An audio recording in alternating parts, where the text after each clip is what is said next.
Hello दोस्तों, एक बार पुनः आप लोगों का डीपी 5 पर स्वागत है। आप लोग कैसे हैं? मैं आशा करता हूँ आप लोग अच्छे होंगे तथा अपने अध्ययन कार्य में पूरी ऊर्जा और शक्ति से लगे होंगे। तो चलिए, जो मैथ की सीरीज चला रहे हैं उससे हम लोग कंटिन्यू करते हैं। तो आइए, आज हम लोग मिक्सर और इरिगेशन के मिसलेनियस क्वेश्चंस को देखा जाता है, विविध प्रश्नों को देखा जाता है। तो आइए बारी बारी से प्रश्नों को देखते हैं। बहुत अच्छे प्रश्न हैं, इन्हें हम लोग देख लेते हैं एक बार। एग्जाम की दृष्टि से काफी इंपॉर्टेंट है। चलिए हम लोग देखते हैं। पहला क्वेश्चन है, एक मिश्रण में चावल के साबुत तथा खंडित दाने 3:2 के अनुपात में है। मिश्रण में से कितना भाग निकाला जाए तथा उतने ही खंडित दाने मिलाए जाएं जिससे साबुत तथा खंडित दानों का अनुपात 1:1 हो जाए। तो पहले अनुपात 3:2 है, फिर बाद में 1:1 कर देना है। तो जितना मिश्रण निकाला जा रहा है उतना खंडित दाने मिला दिए जा रहे हैं। चलिए ठीक है, हम लोग देखते हैं। तो साबुत और खंडित जो दाने हैं इनका अनुपात दे दिया है 3:2। तो इन दोनों से जो मिश्रण बनेगा, इन दोनों से मिश्रण बनेगा खंडित दानों और साबुत दानों से, उसको देखिए कितना हो रहा है। तो 3:1, साबुत दाने 2:1, दोनों मिलकर कितने अनुपात हो जाएगा मिश्रण? 5 अनुपात हो जाएगा मिश्रण। फिर आगे कह रहा है इस मिश्रण में से, इसके जो मिश्रण है, मिश्रण में से कुछ भाग निकाला जा रहा है, फिर उतना ही खंडित दाने डाल दिए जा रहे हैं। पूरे मिश्रण में से कुछ दाने निकाले जा रहे हैं और उसकी जगह खंडित दाने डाल दिए जा रहे हैं। तो जो अनुपात हो जा रहा है 1:1 का हो जा रहा है, 1:1 का। तो हम देख रहे हैं कि मिश्रण में से निकाल रहे हैं, टोटल मिश्रण का कुछ भाग निकाल ले रहे हैं और उसकी जगह खंडित दाने डाल रहे हैं। तो खंडित दानों की संख्या तो बढ़ेगी, खंडित दानों की संख्या बढ़ेगी, लेकिन साबुत दानों की संख्या उतना ही रहेगी। तो रेशियो जो है 3 का, वो 3 का ही पड़ा रहेगा। लेकिन हम देख रहे हैं यहाँ 1 और 1 का हो गया। तो 1 और 1 का क्यों हो गया? क्योंकि ये बढ़ा है। जब ये बढ़ा है तो यहाँ से जो 3 है, यहाँ का 3 कट गया, 3 कट के क्या हो गया? 1 हो गया। तो यहाँ पे क्या होना चाहिए? यहाँ 3 होगा। तो इसको 3 बनाएंगे तो ये भी 3 हो जाएगा। अब हम लोग देख रहे हैं, यहां से देख रहे हैं कि जो इन दोनों को जोड़ेंगे तो कितना हो जाएगा? जो मिश्रण हो जाएगा 6 अनुपात हो जाएगा। पहले 5 था, अब 6 हो गया। कितने का अंतर हो रहा है? 1 का अंतर हो रहा है, 1 का अंतर हो रहा है।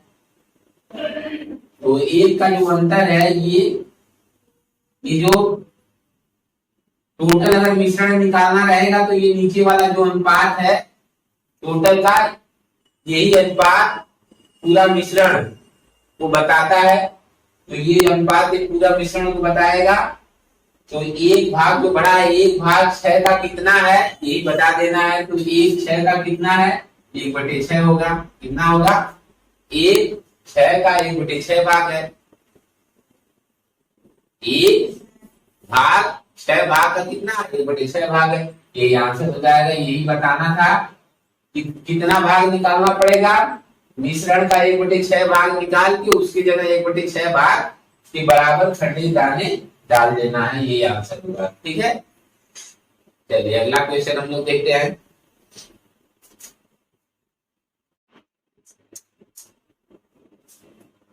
अगला क्वेश्चन, एक मिश्रण में 80% अम्ल है तथा शेष जल।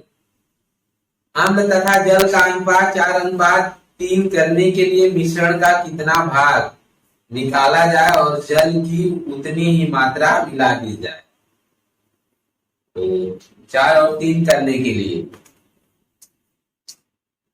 तो देखिए मिश्रण में अम्ल है, क्या है? अम्ल कितना परसेंट है? 80% है। तो जो जल होगा मिश्रण में, जल कितना होगा? जब 80% अम्ल है तो जल 20% होगा। ये जो मिश्रण है, मिश्रण कितना रहा होगा? 100% रहा होगा। मिश्रण 100% 100% में से 80% अम्ल है, 20% जल हो जाएगा। अम्ल और जल में अनुपात निकालें तो अनुपात निकालेंगे 20 एक कम 20, 20 चौक 80 आ जाएगा। 4:1 का अनुपात मिलेगा। अम्ल और जल में अनुपात कितने का मिलेगा? 4:1 का मिलेगा। तो मिश्रण कितना अनुपात हो जाएगा? 4:1 5 अनुपात हो जाएगा। मिश्रण कितना अनुपात हो जाएगा? 5 अनुपात हो जाएगा मिश्रण। फिर इस मिश्रण को 4:3 करना है। इस मिश्रण में अम्ल और जल का जो अनुपात है उसको 4:3 करना है। हम लोग देख रहे हैं यहाँ पे, हम लोग देखिए जब मिश्रण में से निकालेंगे अम्ल और जल का मिश्रित भाग जब निकालेंगे तो उसमें अम्ल और जल दोनों निकलेगा, लेकिन जब डालेंगे तो केवल जल डालेंगे। देख रहे हैं कि जल ये 1 से 3 हो जा रहा है, लेकिन अम्ल तो बढ़ेगा नहीं। अम्ल जितना परसेंटेज है या जितना अनुपात है उतना ही रहेगा यहाँ पे। तो ये देखिए ये तो समान है, जब समान है तो हमारा काम आराम से बन जाएगा। फिर हम यहाँ पे इन दोनों को जोड़ देंगे। 4 और 3 7। देख रहे हैं पहले 5 अनुपात था, 7 अनुपात कितना बढ़ गया? 2 अनुपात बढ़ गया। कितना बढ़ गया? 2 अनुपात बढ़ गया। अब हम जानते हैं जो नीचे वाला नंबर होता है ये पूरे मिश्रण को बताता है। तो 2 बढ़ गया 7 पर, तो 7 का 2 कितना है? कितना भाग है? तो 2/7 भाग, यही आंसर हो जाएगा। यही पूछ रहा था कि कितना भाग मिश्रण निकाल कर उतना ही जल मिलाना पड़ेगा। 2/7 भाग मिश्रण निकाल के उतना ही जल मिलाना पड़ेगा। ठीक है, समझ में आ गया? चलिए अगला क्वेश्चन देखते हैं।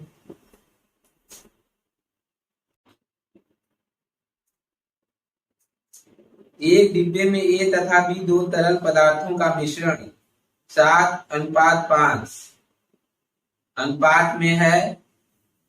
यदि उस डिब्बे में से 9 लीटर मिश्रण निकाल लिया जाए और उसके स्थान पर केवल बी को मिला दिया जाए तो उस मिश्रण में ए तथा बी का अनुपात 7:9 हो जाएगा। तदनुसार ज्ञात कीजिए कि उस डिब्बे में आरंभ में ए की मात्रा कितने लीटर थी। आरंभ में ए की मात्रा कितने लीटर थी ये बताना है। तो चलिए हम लोग देखते हैं। पहले अनुपात कितना? 7 और 5 था, बाद में 7 और 9 हो जाता है, 9 लीटर निकाला जा रहा है। पहले अनुपात 7 और 5 था, ए और बी का जो अनुपात 7 और 5 था, फिर बाद में 7 और 9 हो जा रहा है। तो यहाँ से जो मिश्रण बनेगा, जो मिक्सर होगा वो कितना होगा? 7 5 12 अनुपात होगा मिक्सर। अब क्या होता है कि जब इस मिश्रण में से 9 लीटर निकाला जा रहा है और उतना ही बी डाला जा रहा है तो ये अनुपात, ये देख रहे हैं ये तो समान रहेगा, लेकिन ये 5 से बढ़कर 9 हो गया। तो यहाँ पे हम लोग देख रहे हैं अनुपातिक योग निकालें तो 7 और 9 जोड़ेंगे 16। 16 अनुपात ये 12 पहले था, टोटल मिश्रण 12 अनुपात था, फिर बाद में ये 16 में कन्वर्ट हो गया। तो देख रहे हैं कितना बढ़ गया? कितना प्लस हो गया? 4 हो गया, 4 प्लस हो गया। तो जब 4 ये बढ़ रहा है इसका मतलब क्या है? कैसे क्यों बढ़ा है ये? 4 9 लीटर डालने पर बढ़ा है, इसका मतलब 4 अनुपात का मान 9 लीटर होगा। 4 अनुपात का मान कितना होगा? 9 लीटर होगा। 1 अनुपात का मान कितना होगा? 9/4 लीटर। टोटल जो मिश्रण होगा वो 16 अनुपात होगा। तो 16 अनुपात क्या होगा? 16 अनुपात का मान निकालें तो 9/4 गुणे 16 कर देंगे। ये 4 से काट देंगे, 4 चौका 16 होता है, 9 चौका 36, 9 चौका 36 हो जाएगा। 36 लीटर। इसका मतलब जो टोटल मिश्रण है वो कितना है? 36 लीटर है। अब इस 36 लीटर को ये जो अनुपात है इस अनुपात के सापेक्ष देख ले तो 7 और 5 12, ये 12 अनुपात हो रहा है दोनों को जोड़ने पर। तो ये 36 को जब हम 12 के अनुपात में देख लेते हैं, 12 के अनुपात में बांट देते हैं, 7 और 5 के अनुपात में बांटते हैं तो ये 12 अनुपात का मान हो जाएगा 36, 1 अनुपात का मान 3 हो जाएगा। अब पूछ रहा है कि प्रारंभ में ए की मात्रा, प्रारंभ में ए की मात्रा कितना अनुपात है? 7 अनुपात। तो 7 अनुपात का मान क्या हो जाएगा? 3 गुणे 7 बराबर कितना हो जाएगा 21 लीटर। कितना हो जाएगा 21 लीटर। ठीक है, ये लीटर में था तो आ जाएगा 21 लीटर। प्रारंभ में जो जो तरल द्रव ए था उसका जो मात्रा 21 लीटर है और बी की मात्रा तब कितना होगी 5 अनुपात 5 अनुपात का मान 3 × 5 = 15 लीटर हो जाएगा। 15 और एक जोड़ेंगे 36 लीटर हो जाएगा। ठीक है, इस तरह से प्रश्न सॉल्व होता है। नेक्स्ट को देखते हैं।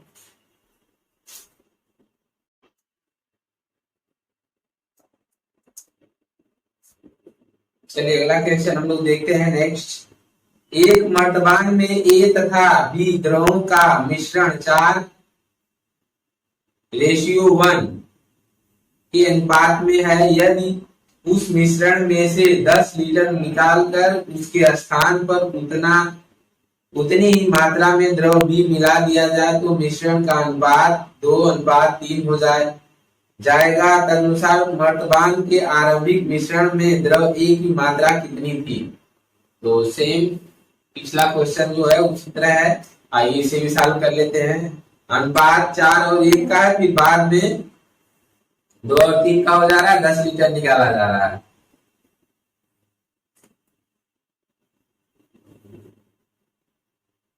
चार एक दो तीन अनुपात 4 और 1 का है।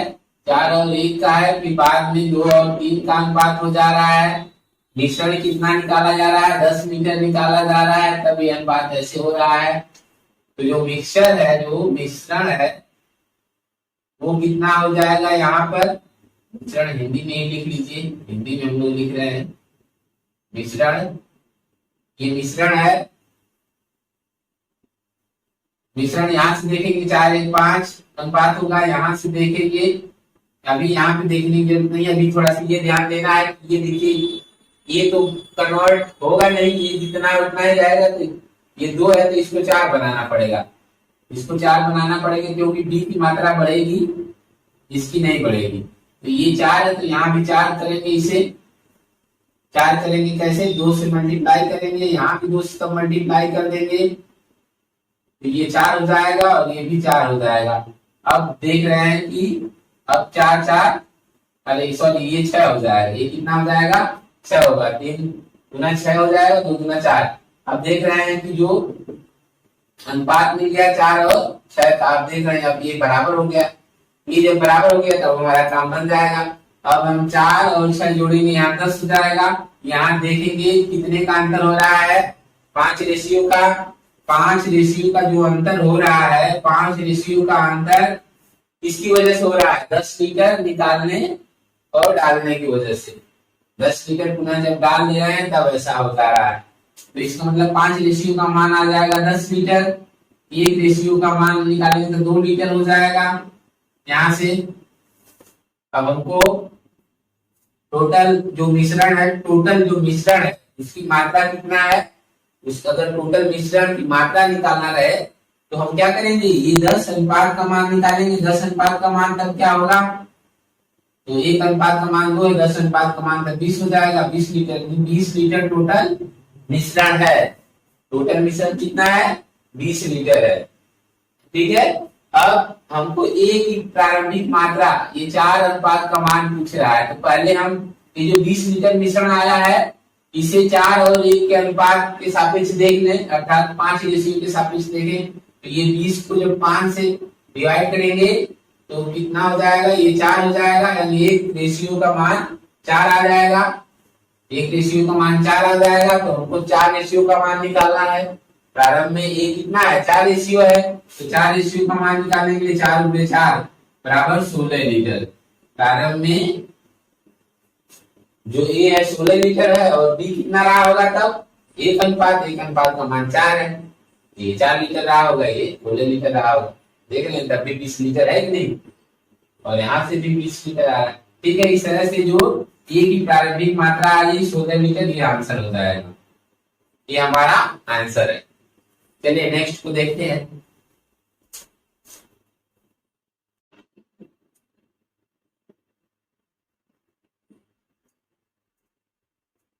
चलिए नेक्स्ट को देखते हैं।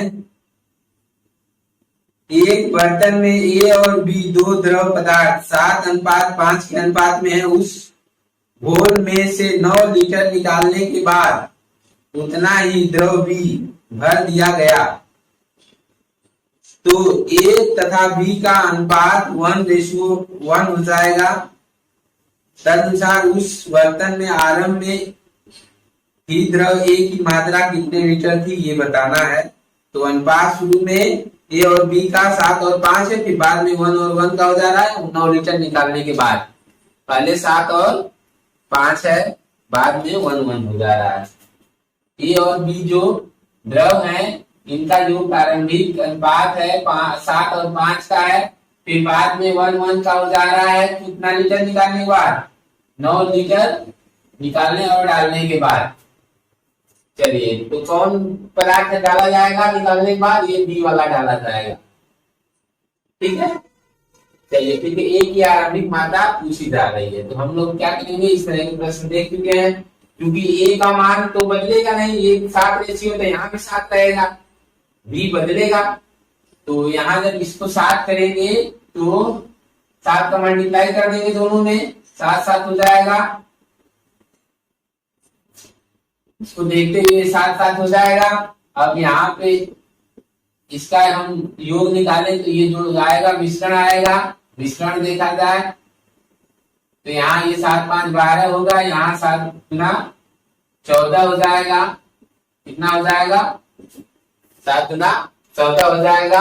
अब हम इसे क्या करते हैं, 9 लीटर निकालने के बाद ऐसा हो रहा है, हम लोग देख रहे हैं कि यहाँ से कितना बढ़ा है, 2 रेशियो बढ़ा है। ये क्यों बढ़ा है? 9 लीटर बी को डालने के बाद ऐसा हुआ है, तो इसका मतलब 2 रेशियो का मान हो जाएगा 9 लीटर। यहां से हमको निकालना पड़ेगा 14 रेशियो टोटल, जो अगर मिश्रण का टोटल अमाउंट देखा जाए तो उसको कौन निर्धारित करता है? ये चौथी वाला जो बाद वाला जो अनुपात है, अनुपातों का योग ये निर्धारित करेगा। तो एक का मान यहाँ से निकालेंगे तो 9/2 हो जाएगा। 14 का मान निकालेंगे तो क्या हो जाएगा? 9/2 गुणे 14 कर देंगे, 2 से काट देंगे, 7 आ जाएगा 63। कितना आ जाएगा? 63 लीटर। 9 से 63 लीटर ये आ जाएगा। जो टोटल वैल्यू है मिश्रण का वो कितना हो जाएगा? 63 लीटर हो जाएगा। अब ये 63 लीटर को हम क्या करेंगे, 7 और 5 के रेशियो में डिवाइड कर लेंगे। तो 7 5 12, इसको हम कर देंगे 63 क्या है, 63 को 12 से डिवाइड कर देंगे तो 1 रेशियो का मान आ जाएगा। हमको 7 रेशियो का मान निकालना है, क्योंकि ये की प्रारंभिक मात्रा कितना है? 7 रेशियो। 7 से मल्टीप्लाई कर देंगे, 3 गुना 6, 3 एकम 3, 3 चौको 12 आ जाएगा। ये 21 गुणे 7, 21 गुणे 7 का मतलब 147 होता है। 147 से 4 से डिवाइड करेंगे तो 4 3 12, 4 यहाँ 7 27 हो जाएगा, 4 6 24, 36 सही 3/4 कितना आ जाएगा? 36 सही 3/4 लीटर ये आंसर आ जाएगा। यानी ए की जो प्रारंभिक मात्रा है 36 सही 3/4 लीटर है। चलिए ठीक है, इस तरह से ये आंसर हो गया। अगला नेक्स्ट क्वेश्चन हम लोग देखते हैं।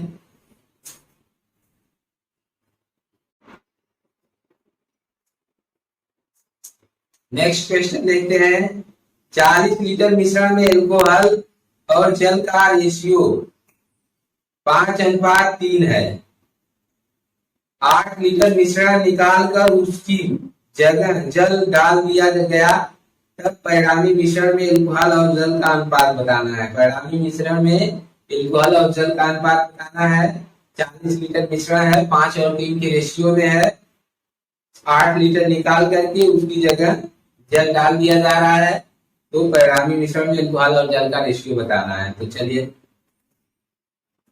हम लोग देख रहे हैं एल्कोहल और वाटर का रेशियो दे रखा है 5:3, और जो मिश्रण है टोटल कितना है? 40 लीटर है। कितना है?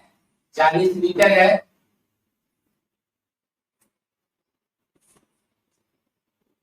40 लीटर टोटल मिश्रण है। अब हमको क्या करना है, यहां से 8 लीटर निकालना है। ये जो मिश्रण बनेगा,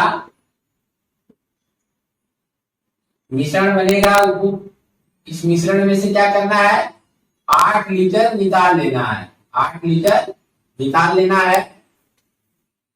तो अर्थात ये जो 40 है, 40 में से हम 8 को निकालेंगे। पहले हम ये देख रहे हैं कि 5 और 3 8, 8 रेशियो बराबर 40 है। 8 रेशियो बराबर 40 है, तो 8 से डिवाइड कर देते हैं यहाँ, तो एक रेशियो का मान आ जाए। एक रेशियो का मान निकालेंगे तो आएगा कितना, 5। एक रेशियो का मान आ गया 5 लीटर। तो 25 रेशियो, यहाँ 5 रेशियो का मान कितना आ जाएगा, 5 में से 25 लीटर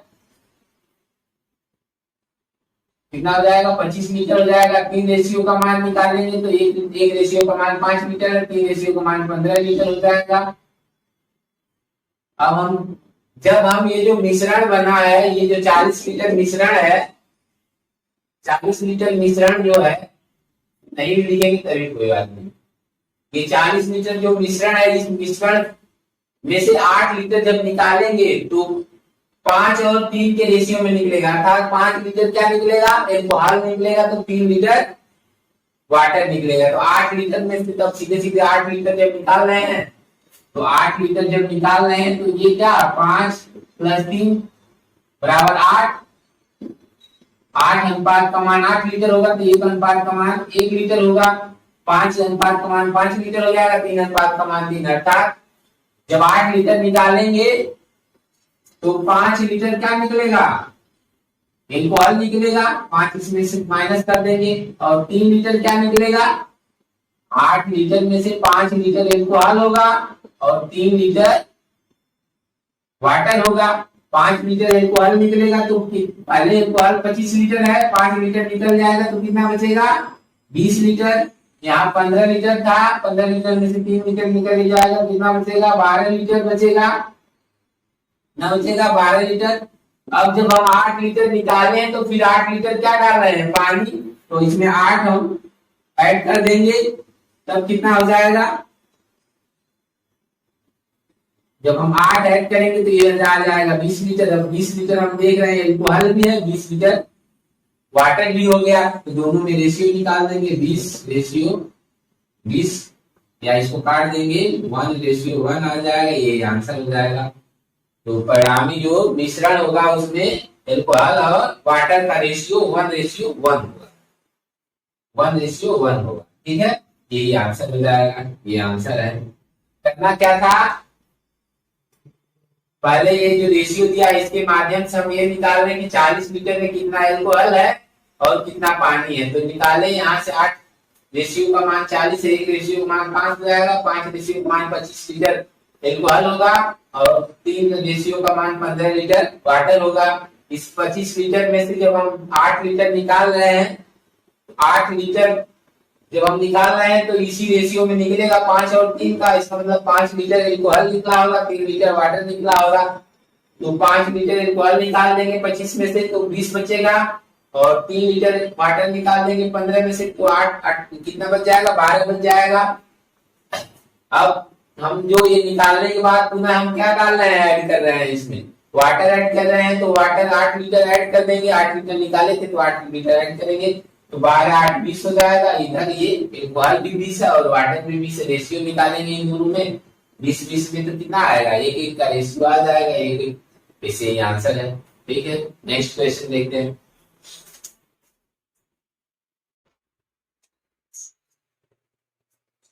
आइए नेक्स्ट क्वेश्चन देखा जाता है।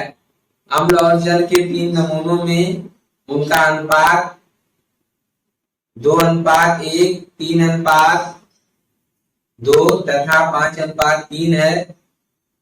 उन तीनों नमूनों को बराबर मात्रा में मिलाकर एक मिश्रण बनाया जाता है। तदनुसार उस मिश्रण में अम्ल तथा जल का अनुपात क्या होगा। तो 3 प्रकार के अम्ल और जल के नमूने हैं, और अम्ल और जल में जो रेशियो है वो अलग अलग दे रखा है। पहले नमूने में 2:1 का है, दूसरे नमूने में 3:2 का है और तीसरे नमूने में 5:3 का है। इस तरह से 3 नमूने हैं, तीनों की बराबर बराबर मात्रा लेकर के मिश्रण तैयार करना है और उस मिश्रण में अम्ल और जल का रेशियो पूछा जा रहा है। तो ऐसे सवाल में हम क्या करेंगे, इन दोनों को ऐड कर देंगे, 2 और 1 3, यहाँ ऐड करेंगे 5, यहाँ पे ऐड करेंगे 8 हो जाएगा।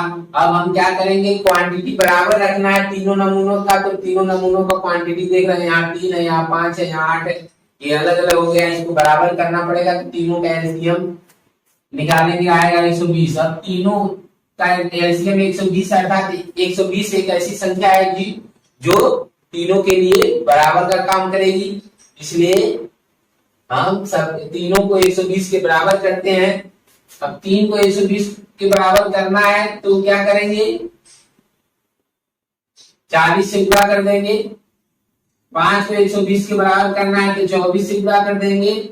8 को 120 के बराबर करना है तो 15/115 से मल्टीप्लाई कर देंगे इसमें। अब हम लोग देख रहे हैं कि इसमें कितना 40 से हुआ है, इसमें 24 से हुआ और इसमें 15 से हुआ है। तो ये जो यहाँ पे हुआ है तो यहाँ अलग अलग भी होगा, अलग अलग भी करते हैं। तो आइए अलग अलग कर लेंगे। यहाँ अगर हम 1 में करेंगे 40 का गुणा तो कितना होगा, 1 में 40 का जब गुणा करेंगे तो 40 होगा। 2 में 40 का गुणा करेंगे तो कितना होगा, 80 होगा। उसी तरह से 24 का यहाँ 2 में गुणा करेंगे तो 48 हो जाएगा। 3 में गुणा 24 का करेंगे 24 में 72 हो जाएगा। यहाँ 15 का गुणा इस 3 में करेंगे तो 15 यहाँ 45 हो जाएगा। 15 का 8 यहाँ 5 में गुणा करेंगे तो 15 × 5 = 75 हो जाएगा। हम लोग देख रहे हैं। अब देखिए अम्ल की ये मात्राएं अम्ल की हो गई 80, 72, 75, इधर जल की 40, 48, 45 हो गई। अलग अलग सबको जोड़ लेते हैं। ये 80, 72, 75 अम्ल वालों को अम्ल के साथ और जल को जल के साथ जोड़कर अनुपात निकाल देंगे। आंसर हो जाएगा हमारा 40 + 48 + 45। जोड़ लेते हैं। 5 2 7, 7 × 14, 14 8 22, 227 अनुपात। अब इसको जोड़ते हैं 5 8 13, 4 4 12 हो जाएगा, 12 1 13, ये आ जाएगा 227 अनुपात 133। यही आंसर हो जाएगा। जो मिश्रण है, मिश्रण में अम्ल और जल का अनुपात कितना आ जाएगा, 227 अनुपात 133। सीधे सीधे क्या करना है, तीनों की क्वांटिटी बराबर करके जितना से मल्टीप्लाई किया जा रहा है उतना से दोनों अनुपात में मल्टीप्लाई कर लेंगे अलग अलग। फिर उसके बाद अम्ल के साथ अम्ल, जल के साथ जल जोड़ देंगे, अनुपात निकाल देंगे, आंसर आ जाएगा। ठीक है, ओके। चलिए नेक्स्ट क्वेश्चन देखते हैं।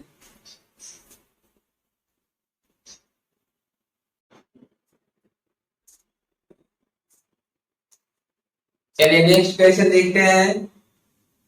दूध और पानी का एक मिश्रण ऐसा है जिसमें दूध पानी का 3/5 भाग है, तदनुसार उस पूरे मिश्रण में दूध का भाग कितना है। उस पूरे मिश्रण में दूध का भाग बताना है कि दूध कितना भाग है। तो जो दूध और पानी का मिश्रण है उसमें दूध पानी का 3/5 भाग है। जो दूध जो पानी है, पानी का 3/5 भाग है। पानी का 3/5 भाग है, मतलब का मतलब मल्टीप्लाई होता है। इसका मतलब हम पानी को अगर नीचे लाएंगे तो क्या हो जाएगा, ये पानी नीचे आ जाएगा। तो यहां से मिल जाएगा दूध बटे पानी बराबर क्या हो जाएगा, 3/5। इसका मतलब दूध 3 भाग है, पानी 5 भाग है। तो मिश्रण कितना भाग हो जाएगा, 3 और 5 8 भाग मिश्रण है। मिश्रण कितना हो जाएगा, 8 भाग। इस 8 भाग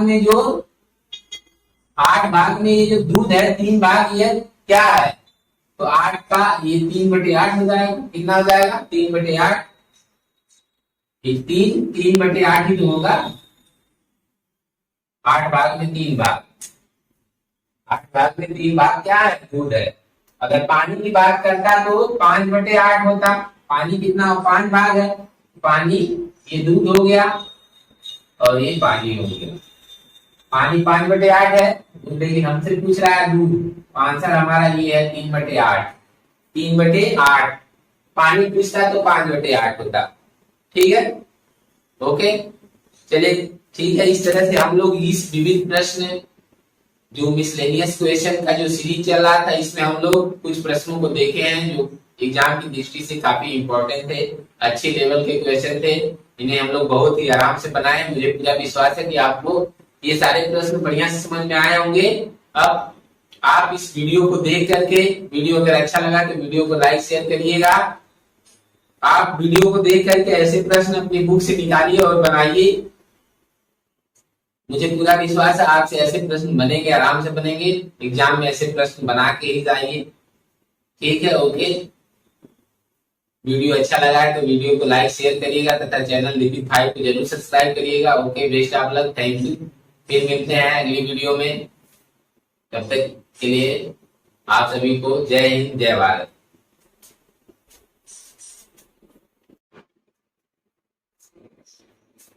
अगला क्वेश्चन, 126 रुपया प्रति किलोग्राम और 135 रुपया प्रति किलोग्राम की चाय को एक तीसरी किस्म में 1:1:2 के अनुपात में मिलाया गया। यदि मिश्रण 153 रुपया प्रति किलोग्राम का हो तो तीसरी किस्म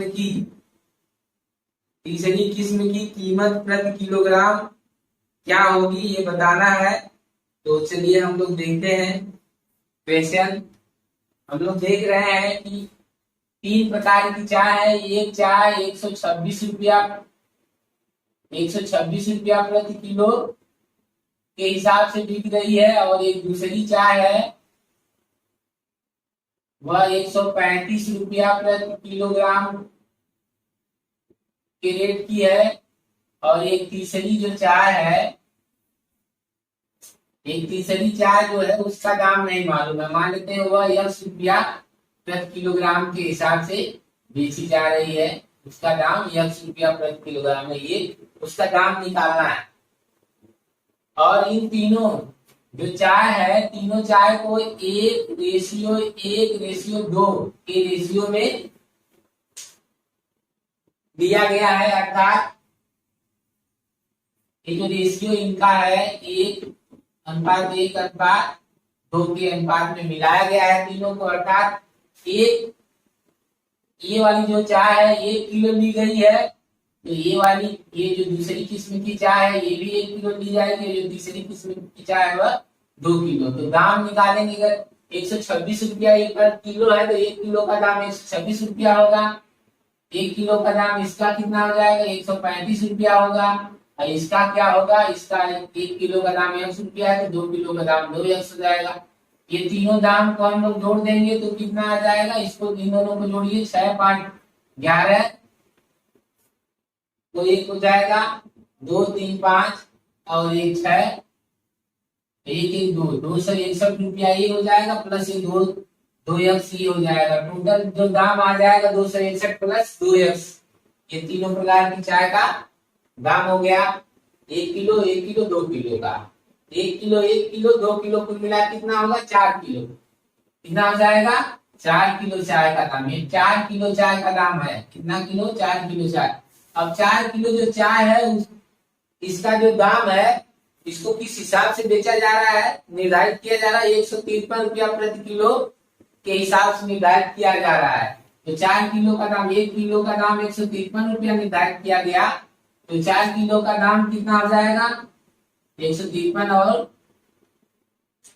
153 में 4 से गुणा कर देंगे तो आ जाएगा कितना, 4 के 12 तो 2 हो जाएगा, 4 बचे 20, 21, 8 2 का 4 कम 4 2 6 आ जाएगा 612। कितना आ जाएगा, जो दाम आ जाएगा 612। और ये भी दाम 4 किलो चाय का ही दाम है, ये भी 4 किलो चाय का दाम है, तो इसका मतलब ये दोनों बराबर हो जाएंगे। तो हम 612 इसके बराबर कर देंगे। इसको बराबर करने के बाद 2x का मान निकालेंगे, तो ये 612 में से 261 घटा देंगे, घटा लेते हैं। तो देखिए 2 में से 1 जाएगा 1, यहाँ 11, 11 में से 6 जाएगा 5, यहाँ बचा 5, 5 में से 2 जाएगा 3, 351। 2x का मान 351 है, x का मान 2 से भाग दे देंगे, 351 में हम 2 से भाग दे देंगे तो कितना आ जाएगा 175.5 आ जाएगा। कितना आ जाएगा 175.5, अर्थात जो x का मान आया अर्थात 1 किलो चाय जो तीसरी वाली है उसका दाम कितना आ जाएगा 175.5 रुपया प्रति किलोग्राम। ये आंसर आ जाएगा। अर्थात जो तीसरी प्रकार की चाय है वह 175.5 रुपया प्रति किलोग्राम के हिसाब से निर्धारित किया गया था तीसरी प्रकार की चाय का दाम। ठीक है, चलिए अगला क्वेश्चन हम लोग देखते हैं।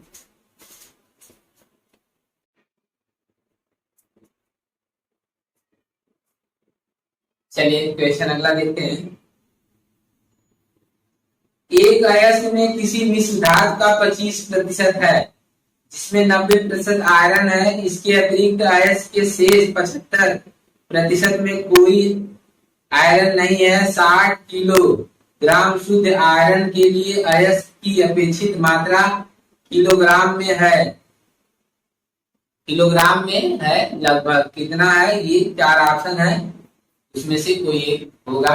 तो चलिए आइए हम लोग सॉल्व करते हैं। हम लोग प्रश्न देख रहे हैं कि एक अयस्क है जिसमें एक मिश्र धातु है, मिश्र धातु में 25% क्या है 25% मिश्र धातु है जिसमें 90% आयरन है और जो शेष अयस्क के शेष 75% में कोई आयरन नहीं है।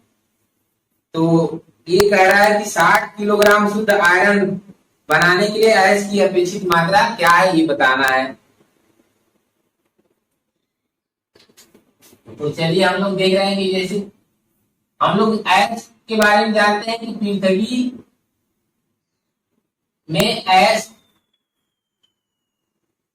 पाए जाते हैं। अयस्क पृथ्वी के अंदर से प्राप्त किए जाते हैं। अयस्क जब हमें मिलते हैं तो इस अयस्क में मिश्र धातु होती है, मिश्र धातुएं होंगी।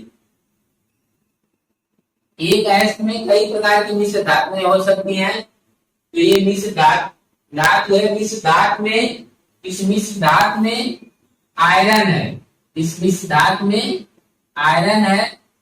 ये जो अयस्क है अयस्क के 25% टोटल 100% होगा, 100% में 25% में मिश्र धातु है और जो 75% जो अयस्क है इसमें कोई आयरन ही नहीं है। हमको आयरन प्राप्त करने का मकसद है, तो जो ऐसा हम मिश्र धातु लेंगे जिसमें आयरन होगा, तो हम देख रहे हैं कि 25% मिश्र धातु का 25% भाग जो अयस्क का 25% भाग जो मिश्र धातु है उसमें आयरन है और 75% में नहीं है। ये प्रश्न कह रहा है आयरन। अब आयरन 60 किलो शुद्ध आयरन हमको प्राप्त करना है, 60 किलो शुद्ध आयरन प्राप्त करना है। तो कह रहा है कि अयस्क की कितनी मात्रा लगेगी, कितना किलो अयस्क लगेगा शुद्ध आयरन 60 किलो प्राप्त करने के लिए कितना अयस्क की आवश्यकता होगी। तो हम लोग जानते हैं, आइए हम लोग देख रहे हैं कि ये 3 स्टेज है, इसको ध्यान में रखना है। अयस्क में मिश्र धातु होती है, मिश्र धातु में आयरन होगा। तो 60 किलो ये जो आयरन है, ये 60 किलो शुद्ध आयरन है, ये क्या होगा। और ध्यान देना है जो मिश्र धातु है, मिश्र धातु में 90% आयरन है। ये भी प्रश्न में दिया है कि जो मिश्र धातु है, मिश्र धातु में 90% क्या है आयरन है। 90% आयरन कितना है 90% है।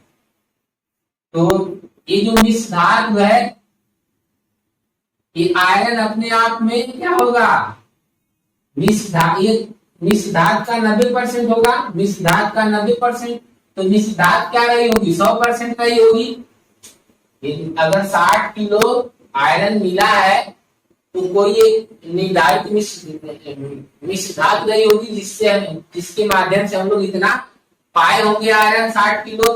तो ये 60 किलो जो आयरन है मिश्र धातु का कितना है 90% है। कितना है 90%। 100% मिश्र धातु रही होगी तो 100 से गुणा कर देंगे। अब ये जो अब ये टोटल मिश्र धातु आ गई। टोटल क्या आ गई मिश्र धातु। ये मिश्र धातु टोटल आ गई। ये मिश्र धातु जो आयरन जो ये एस का है, एस का कितना परसेंट है 25%। ये जो आयरन पाया जाता है 25% में ही तो पाया जाता है। तो 25% में आयरन पाया जाता है। इसका मतलब ये जो मिश्र धातु है ये एस का 25% है। एस का क्या है 25%। तो टोटल एस कितना होगा 100% होगा। 100% एस में 25% मिश्र धातु में आयरन है तो ये 25% होगा मिश्र धातु। 100 से गुणा कर देंगे तो एस का आ जाएगा। टोटल एस कितना होगा। अब इसको हम काट के हल कर देंगे आंसर आ जाएगा। ये 0 से 0 काट देंगे। 25 एकम 25 25 से होगा 100। अब हम गुणा कर लेते हैं। देखिए ये 3 3 का 9 3 गुना 6 होता है। आ गया कितना ये 2 2 एकम 2 और 4 8 आ जाएगा। 800 आ जाएगा। कितना आ जाएगा 800। 800 में हम 3 से भाग दे देंगे। नीचे कितना बचा है 3 और 1 3। अब 800 में हम 3 से भाग दे देंगे तो 3 से भाग देते हैं। चलिए 3 से भाग देंगे तब हम 8 से 3 में भाग देंगे तो 8 की 3 से भाग लगाएंगे तो 3 गुना 6 होता है। कितना बचा 2। कितना बचा 2 और ये 0 20 हो जाएगा। 3 6 18। फिर कितना बचा 2। फिर 3 6 18 266 आ गया। फिर 2 बचेगा दशमलव लगा के 3 6 18 3 6 18 3 6 18 ऐसे काटते जाएंगे। आ जाएगा इतना। इसको हम नियरेस्ट में लिखेंगे तो 266.67 किलोग्राम। ये लगभग कितना मिश्र धातु लगेगी। लगभग कितना लगेगी 266.67 किलोग्राम एस लगेगा। सॉरी एस इतना एस लगेगा। इतना एस लेंगे तो उसमें हमको कितना मिलेगा 60 किलो आयरन मिलेगा। इतना में हमको क्या मिलेगा 60 किलो आयरन मिलेगा। 60 किलो आयरन मिलेगा। अर्थात हम एस का 266.67 किलोग्राम जब हम एस लेंगे तो एस में से हम कितना आयरन पाएंगे 60 किलो आयरन पाएंगे। चलिए ठीक है। इस तरह से प्रश्न सॉल्व हो गया। प्रश्न इतना बड़ा ही है। यही है प्रश्न लेकिन इसको समझना इधर ऊपर हम लोग समझे हैं क्या होता है एस क्या होता है मिश्र धातु क्या होती है फिर मिश्र धातु में तत्व कैसे मिलते हैं धातु में